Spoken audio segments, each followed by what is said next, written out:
ጨርሻለሁ ብራዘር ሞተር በምን ነበር የሚነሳው ይኸው በዚህ ነው የሚነሳው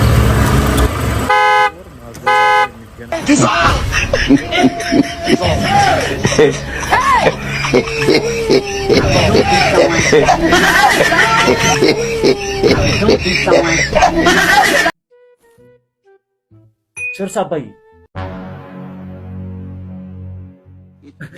ያየው የዘንድሮ ዕቃ አይረቡም እኮ ዝም ብሎ ፍሩሽካ ነገር ናቸው። ድሮ ጣሊያን የሚሰራው የድሮ ዕቃ መሰለህ እንዴ? ሉቃ ባስ አንድ ጁስ ጠኝ ይኸውና ወይም ደግሞ እቺ ባለ 10 ካርድ ጨምርልኝ። ታዲያ ቀይረዋ የኛ የተቀደደ ብር አንቀበልም። ራስህ እኮ ነው የሰጠኝ። እንደውም እንካ ብሬ ይመልስልኝ። የምን መልስ ነው? የተሸጠ ዕቃ አይመለስም። አንተ አንዳር ላይ ጎበዝ እንደሆንክ ታውቃለህ አይደል? ከትምህርት ቤታችን እኮ አንደኛ የምታስጠራን አንተ ነህ። መኪና ላይ በጣም ጎበዝ ነኝ። ባለፈው ቲክቶክ ላይ ታታለችታ። የትኛዋን? አሰልጣኟ እንደዚህ ከጎን ተቀምጦ እስኪ ፍሬን ጠቆም አድርጊ አላት። እሺ ያችሁታለችው እንደዚህ በጣቷ። አሁን በቃ መኪና እየነዳው ነበር አቆምኩ። ኧረ በእናትህ እንደዚህ በጣቷ ጨረሱ። አዎ በጣቷ እንዴ ፊት ለፊት ያለው መኪና ይታያል። እዚህ ጋር ቆመው ፊት ለፊት ቆመው። አዎ ይታየኝ። እንዳትነካው መሪ ሰበር አድርገህ ውጣ። መሪ ሰበር አድርገህ እንዴ ምን ያርክ ነገር ግን አያገለግልም። ምን ያርክ ነው እንዴ? አማን እንዴ ለተማሪ በምን ይማር? ምን ልገነጠለው ነው እንዴ? ሰበር አድርግ መሪ እኮ መሪ ሰበር እኮ ሰበር ስትለኝ እኮ ደግሞ አገልግሎት እያጣሱ ነው። እንዴት እንዴ አንተ አማን እንዴ ሰበር አድርገው ልገነጠለው ነው መሪ ሰበር እንዴት ነው? አረ ውረድ ተረኛ ሌላ ውረድ ሰበር አድርግ ምንድነው ውረድ እንዴ ባለ ሱቅ እስቲ የ20 ብሩን ብስኩት ስጠኝ። ይኸውና እሺ ከሁለቱ የትኛው ነው 50 የትኛው ነው 200? ስለማይታየኝ ነው። ይሄኛው 200 ይሄኛው ደግሞ 50 ብር። እንካሽ 200 ብር ዘርዝረውና 180 ብር መልስ ስጠኝ። ለታክሲም ይጠቅመኛል። ተባለ ተከራይ እንደዚህ ከቤት አልፎ ጎረቤት መነጋገሪያ አድርገኝ። ይሄ ግማታም የሆነ ልጅ አንተ ሳሚ ኧረ እባክህ ግድ የለህም ውጣልኝ። ቆይ መድኃኒቱን አውጣ የለ አንተ ቆሻሻ ናውጣ። ፕሮፌሰር ምን አድርግ ነው የሚሉኝ? እርሶ ሰውዬ ቆይ ከቤት ውጣ ነው። ምንም አታረገኛለህ። 50 60 ደቂቃ ነው የምትቆየው። እየኖርኩ ያለሁት ምን ትከፍላለህ? ዞር በልልኝ። እንዴ እንደሚያመኝ አውቃለሁ። እርሶ ሰውዬ ለምንድን ነው በጤናማ እንዲያትሆንም ሻርሃል አንተ ራሱ ሄደህ ሻወርም ቢሆን ግባ። በስመ አብ ወይ እናቴ ድረሽ። ይሄ እንደው እንዴት እንትን ታላልኩት እንደው ይሄ ሳሚ የተባለ ልጅ እንደው ምን ባረገው ነው የሚሻለኝ? አጥወለወለኝ። አሁን እንደው በሽታዬን አስነሳው። በቃ ባላይ አጣጣሙ እንዴት እንደሚጠል ጥርሴን ነክሼ ስንት ዓመት ሄደ። አይዞህ እኔ ባለቤቴ እኮ ይኸውልህ ጭንቅላቴ ላይ ነው የምቆመው።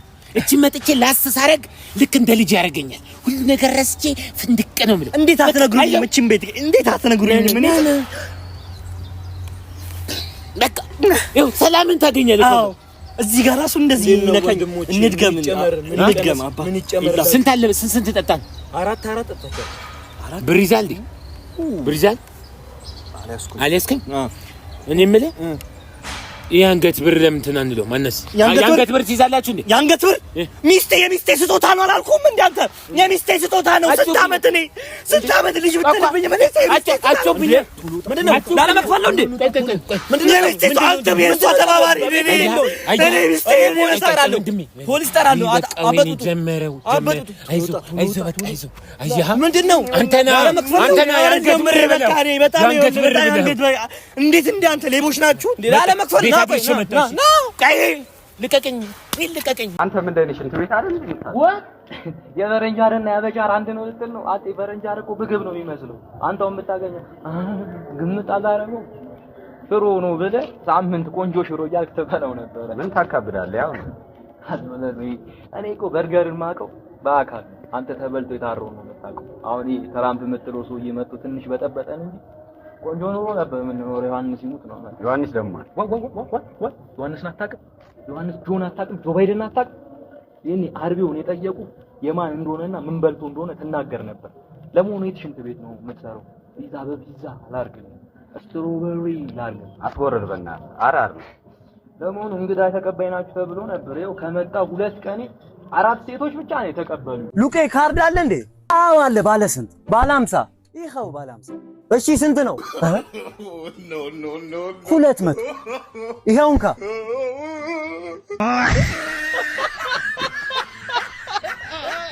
ከሴትና ከወንድ ማን ነው ሀብታም መሆን ያለበት? ወንድ። አባካኙስ ማን ነው? እንዳንጣላሽ እንዳንጣላ ቆይ ንገር ስተት እንዳሰይ ነገር ነገር እንዳይበላሽ ባለቀ ሰዓት አንድ ነገር ልንገርህ እኔ ማለት ነው ሁሉም ቤተሰብ እወዳለሁ ሰይጣን ብቻ ነው የምጠላው ምንም አንቺ የጠየቀው ጥያቄ አጣ ቤታችሁ ያለው ኦሬዲ ቡሬ ነው አይደለ? ያው ቤቴ ግን ይናፍቀኛል። ምኑ ይናፍቅሻል? በተለይ እናቶች ይናፍቁሻል? ወጋሉ ብሎ ልጃቸው ሲሞቱባቸው የኔና ወንድም ትምህርት ቤት ሄዶ ተኩስ ተነሳ።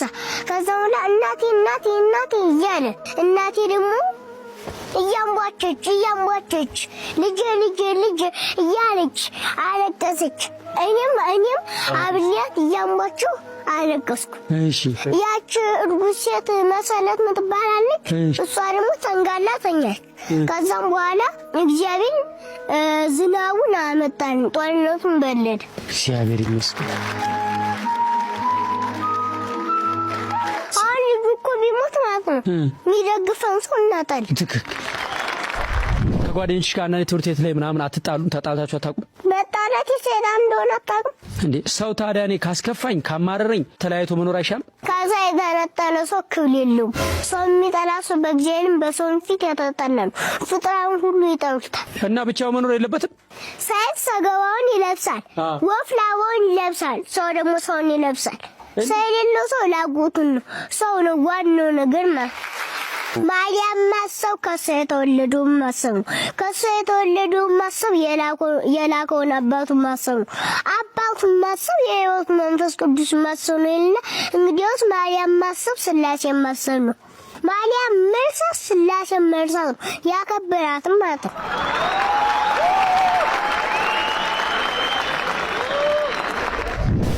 ከቤት እንግዳ ምናምን ትቀበላላችሁ? እንግዳ ሲመጣ ገና በሉ ላይ እንደገባ ተነስቶ ማስቀመጥ እንጂ ዝም ብሎ የሚየተጫወቱ ከገባ በኋላ እንደገና መጫወት እንደገና ያያ እሺ ያስረግማል። አሁን እዚህ አዲስ አበባ እንዴት ነው ሰው እንግዳ ሲመጣ ብድግ ብለው ይቀበላሉ ልጆች? የሰው ተንኮል አለግም የሰውን ተንኮል የሚለቅም ሰው እሱ ዝንብ ነው ይላል መጽሐፍ። ዝም ብላችሁ ቁስል አትሂዱ። አብራችሁ የሚኖረውን ሰው ቁስል አትፈልጉ። አበቦን ነው መልቀም። እኛ እኮ ፈጣሪ የሚያጸድቀን ደጉን መርጦ ነው እንጂ ክፉን ቢመርጥም እኛ አንድንም ነበር።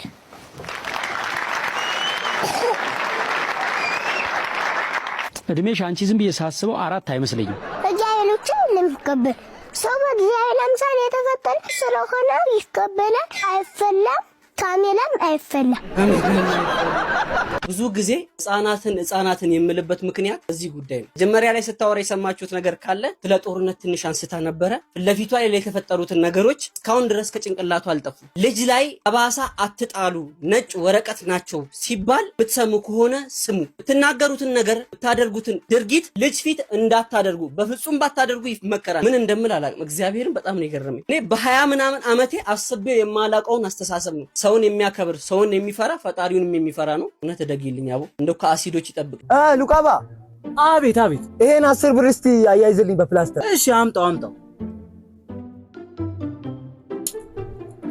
ይኸው እስቲ እና እሺ ስንት ልቀጣ ላጣበክበት? 25 ብር ብቻ።